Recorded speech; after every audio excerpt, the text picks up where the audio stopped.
כמה דברים בנושא של הקווים והטקסט בסרטוט. אז דבר ראשון בנושא של הקווים זה הצבע. הקוד של הצבעים נמצא בהנחיות של המדינה, באתר של שער המידע לרישוי ולבנייה.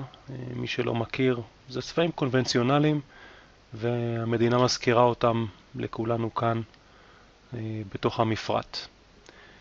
אפשר לראות כאן דוגמה לקובץ שלא הכינו אותו בצורה טובה. אפשר לראות פה את הערב רב של צבעים אדום, כחול. כל האזור הזה אמור להיות שחור. כיתובים של טקסט נמצאים פה בצהוב ובתכלת טבלאות, אדום, מידות שנמצאות בסרטוט הזה, באזור הזה בצהוב, והן אמורות להיות בשחור. עוד דבר בעייתי בסרטוט הזה זה נושא של הטקסט. אפשר לראות פה טקסט שהוא בעצם ג'יבריש, אי אפשר לקרוא פה שום דבר, לא בכיתובים כאן וגם באזור של הכותרות לסרטוטים עצמם. פה נאמר תוכנית קומת הקרקע.